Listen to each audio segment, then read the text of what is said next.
Guys, I am in major danger of swapping my daily driven 360, which makes a noise like this, for a classic V12 Ferrari. My 456 is becoming so good now, I'm really starting to enjoy it. But there's a few more gremlins lurking in the car that we need to fix before I can fully appreciate that Maranello classic. Next problem I need to deal with on the 456 is, well, after I've left the car for a few days, let me show you what happens. So we get in the car and you can see down there the immobilizer is flashing. So if we sort that out quickly. Now, put the key in. You can hear it, it's almost flat. There you go. That's it, battery is flat. And when you leave the car for a few more days, it gets even worse, to the point where you can't actually remove the key once you put it in. It took me ages to figure out that there is a hidden little pull switch underneath here. Now, why Ferrari would put that in place on the 456, I've not seen it on any other Ferrari, and maybe they knew something. Maybe they knew that the 456 battery would go flat very quickly, or I don't know, is it a safety feature? Very strange one. Anyway, it's under the steering column, you have to pull that and then you can finally release the key. So all I can do is keep the 456 on trickle charge overnight, but if I forget, well, I've got no choice but to recharge the battery. Now, I am suspect we probably do need to change that. Okay, we're borrowing Rory's very expensive. He's got all the gear and he's got all the ideas as well. But we're testing the battery here and well, clear as day, replace battery. To be honest, that was bought new, but this has been sat around for many years and been charged up a few times. So next job, replace the battery.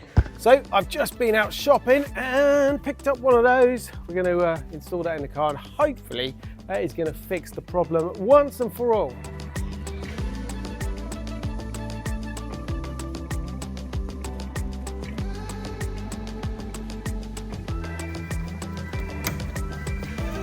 That one off, that one's loose, that one's off. Now we just got to get it out of there. There we go.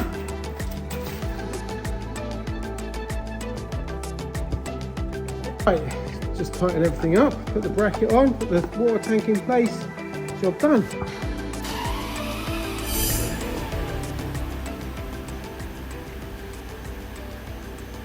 Sounds good. Make sure that goes out. That is the rear spoiler, which I bet most of you didn't know. The 456 has a rear spoiler. What I am going to do though is I'm going to just take a reading off of this. So that is 12.53 volts, and I'm just going to monitor that over the next few days just to see how much it drops by. And well, hopefully the battery has fixed our problem. If not, we're going to have to look elsewhere. Up until now, when brainstorming all my videos here at the kitchen table, Lexi would take all the notes on her laptop and then afterwards delegate the jobs, which, as you can imagine, took up a lot of time. But let me now demonstrate by using my Claude Note Pro how that task now takes a matter of seconds and why Lexi is now sacked as my note taker. Let's say we're both in the meeting for this week's brainstorming session. I simply take out my Claude Note Pro, or I can leave it on the back of my phone, and all I've got to do is press the one button to start recording. Specifically, let's take a picture and add that to the notes. And then when I'm ready, all I do is go on my easy to use Claude app, click on my recorded file, then click generate. From there, it generates a transcript of the entire meeting. We can play back the audio file, or we can click on notes where we get who attended, an overview, key topics, things like actionable items, take a picture of the wheels and add it to the notes. It's come up with some amazing AI suggestions, and it's even been able to create a mind map. It's like having a second brain. The new Claude Note Pro is a big improvement on the Claude Note. You get a high-end, professional-looking product the size of a credit card, and with Claude Note Pro, you now get 4 microphones. That's 2 more than the Plord Note, supporting noise reduction, a wide range of reception and higher translation quality. It's made of top-notch materials and has a new built-in display. You can record with the Plord Note Pro for up to 50 hours non-stop and translate the notes it's captured into over 100 different languages. And now with those 4 built-in microphones, you've got superior background noise reduction and real high clarity. Plord keeps your data safe and secure with end-to-end encryption and high-level security features, and meets top-level privacy standards such as GDPR and all of these. And with the Ask AI feature, well, you can even ask it questions. Plord Note Pro has also removed the button for switching between meetings and phone calls because now it can auto-detect. And if you're looking for a device for smaller meetings, you can still use the Plord Note and get a nice discount by using my QR code. Now, some of you might be thinking, I can do a lot of this with my smartphone. That is until your smartphone runs out of battery, hasn't got enough memory, and gets constant interruptions from calls and messages. Using the Plord Note Pro means you wipe out all of these annoying issues. So grab your Plord Note today by simply clicking on my link in the description below the video. And I've got to say a massive thanks to Plord for saving me time, money, and sponsoring today's video. Now, the brake fluid on my 456 is really old. It's been in there for many years. It's way overdue having a change. So what I've done is I've bought one of these. It's a brake fluid tester, a few quid off Amazon, and the way it works, if we've got a light indicator on the side there, if we get a bottom light, green light, then that's really good. We've got no water detected, and depending on the amount of lights we get here, it detects more and more water. So we're going to take the end off and let's do a little test here and see what we've got. Ready? Turn it on. Woohoo! We've got a lot of water being detected in our fluid, so we definitely need to change that.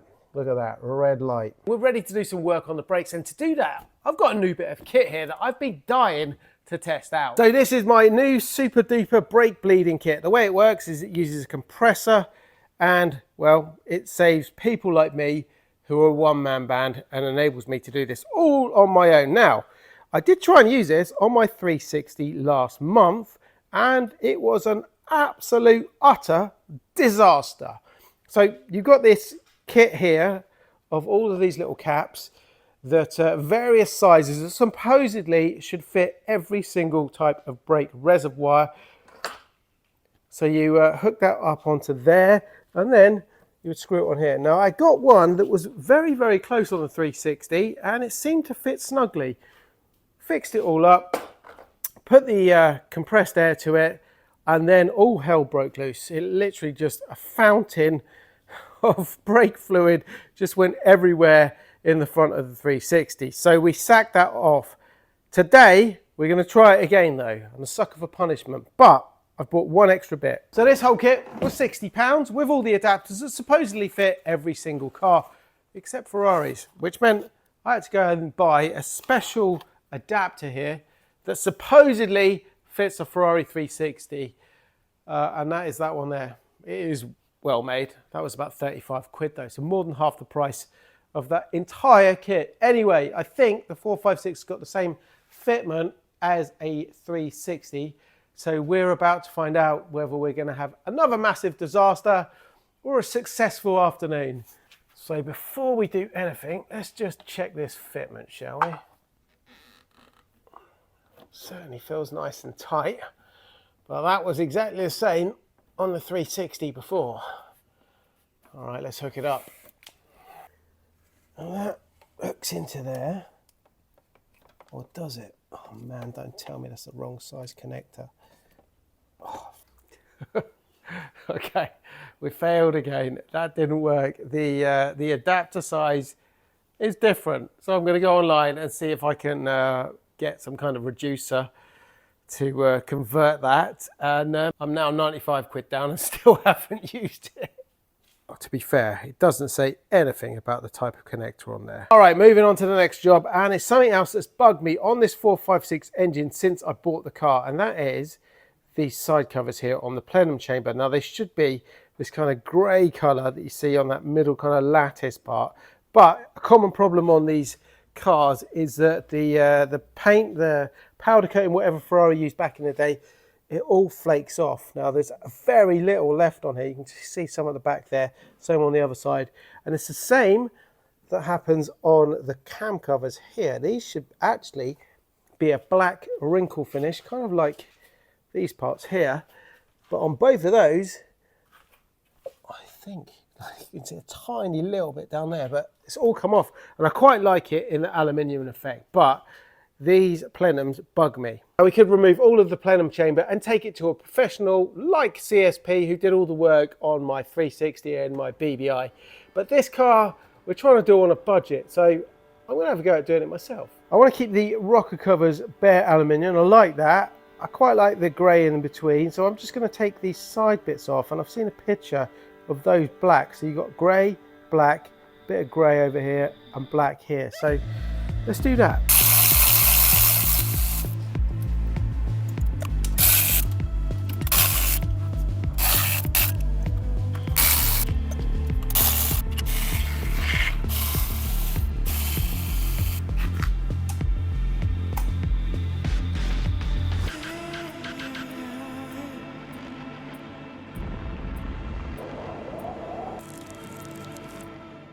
All right, watch this. This is my airline. It's not even a powerful one. Tiny little compressor.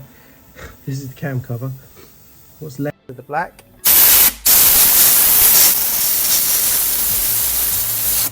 That was the last remaining bit.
Okay, so I've gone over that twice.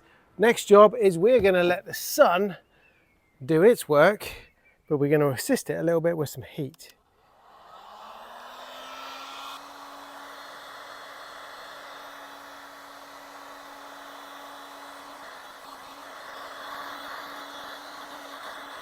You can already see this one working just with the sunshine.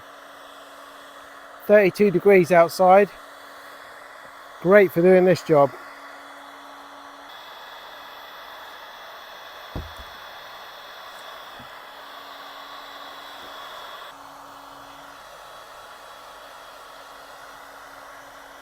Now the key to this is you don't want to get too close because you end up burning it. You want to get it gradual, and you'll just see the shine disappear as it dries.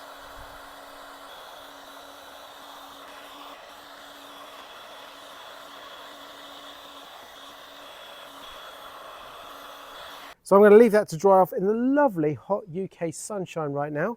But considering that was less than a tenner for a can, I'm pretty impressed with that result. Okay, so I've left the car overnight. This is probably 20 hours later. 18 hours later. Let's see what it says. Okay, so last night we had 12.53, today we've got 12.46, so according to my calculations, 0.07 volts. Now a quick check on Google says the normal drain of a battery on a car overnight is between 0.1 and 0.2 volts, so we're well within that. So it looks like we're good. I'm going to monitor it for a few days, but if anyone has got a 456, I would be very interested to know what you're getting as a drain overnight. I'm hoping those results mean I can ditch the battery charger and the jump starter once and for all on the 456. Next up, it's time to reinstall those plenum covers, and that means new fresh gaskets and a little bit of a cleanup. Now it's essential we get this on the correct way around. Now it's obvious this is the front bit because you've got this little chamber here that it lines up, but you can put it on like that, which is incorrect. Ask me how I know from doing that one twice. If you see here, you've got a slight different profile which slopes down a little bit more than if you have it like that. You can just see that. So we've got to make sure it goes on that way.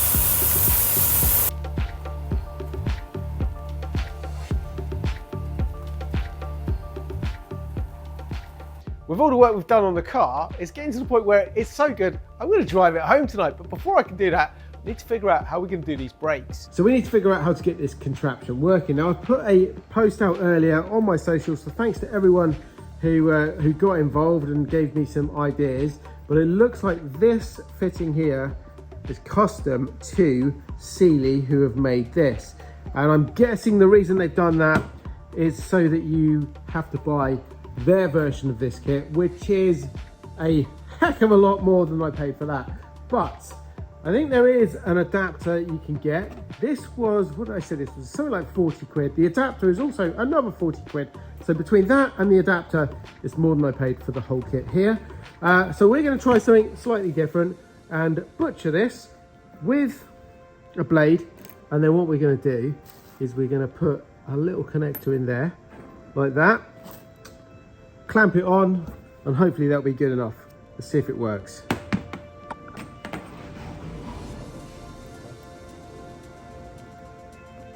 Let's just cut it off on my workbench. I've got to try and get that in there. That was easier than I thought.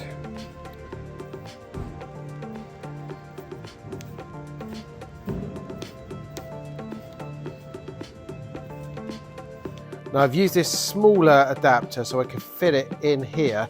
The bigger style one, which is for my airline, actually would be too big to get in the rubber hose there. So we're going to now use a conversion like that to get to the correct size for my airline. All right, let's run a little test and see if this leaks first of all. Okay, looking good.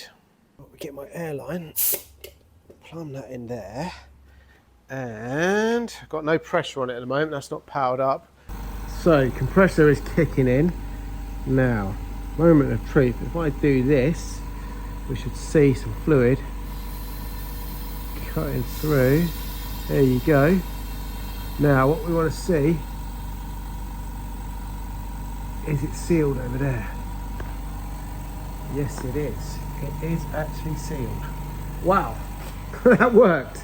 So the plan here is we're going to flush all of the old fluid out of the system here. So now I know that this contraption is working, I'm going to do one other thing. We're going to take this off and do a little bit of a cheat. So what we're going to use first is this little pump that I think I got it from Temu. It was about £10, but you've got an input tube here and then an output. And the idea is we're going to hook it up. It just hooks up to the car battery. We're going to put the input there into the big reservoir. It's got a massive reservoir on the 456. Suck out all of the fluid in there and just give ourselves a head start. For convenience, I'm just going to use the old car battery. It's still got some juice in it. Rather than stretch it all the way across there, I can keep it down here, keep it all clean. Little switch underneath. Nice. Right, okay, let's test it. So it says on the sticker here, that's our flow right there. Input and out that way. Okay. Do. Look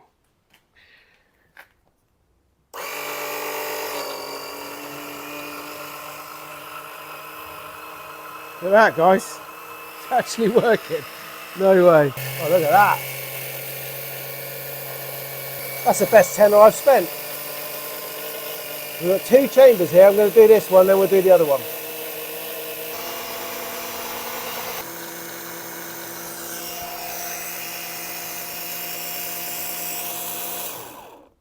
Now this one over here has got some kind of cap in it, and I don't really want to mess around too much with that, so I've sucked as much out from there as possible.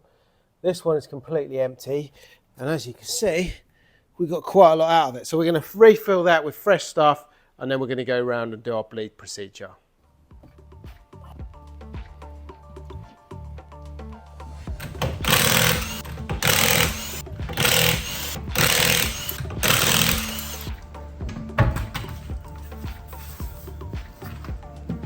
Now we've got an inner and an outer chamber on all 4 calipers, so we're going to start from the furthest point away from our fluid reservoir.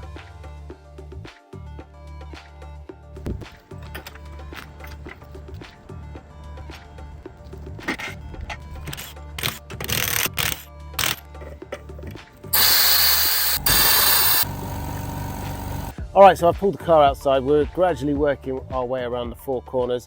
You can see pipe over there is full of fluid, but really I'm not getting to grips with this thing.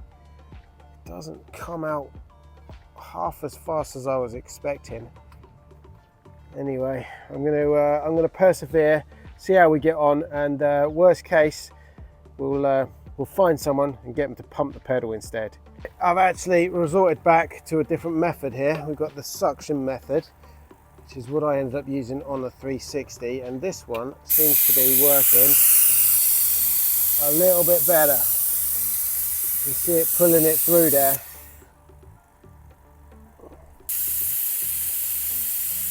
Okay, so we are getting a much better result using the suction method than this contraption. So basically, I don't know if there's a problem with that, but I'm not getting hardly anything out of it, and well, maybe it's just me, maybe it's this car, maybe it has got some kind of built-in servo or something like that that's causing problems, but currently that's a waste of money. Okay, final corner, and well, it's a bit of trial and error this. In between, what I'm doing is firing up the car, pumping the brake pedal, and well, I'll just leave it running occasionally while I'm bleeding it, and it seems to make it flow a little bit better. Fire up the car and then pump the pedal a few times. Now I will say that the pedal is much better than it was before. It was very spongy, so something is going well. Alright, so we're just testing the brakes. Definitely an improvement there, without all that water in the fluid. Okay, that's pretty good. I'm in danger now of driving this car home. Well guys, the 456 is fast becoming a very enjoyable Ferrari. In fact, I'm going to take it home right now. That's a 30-mile round trip. If it behaves, I'll take Lexi out in it later. I'll report back and let you know how good it was in the next video.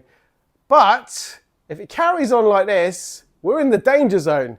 I'm really enjoying it too much and I want to keep it, but I've got to be sensible. We need to sell it and add to all of these parts here for the ultimate project. So you got to do your duties and talk me out of keeping the 456. Anyway guys, thank you very much for watching. Don't forget, check out today's video sponsor, Plord Note Pro. You can use the QR codes there for a discount on the Plord Note. And I will catch you all in the next one. Until then, you can check out what I get up to on a daily basis over on my socials. Stay safe and ciao for now.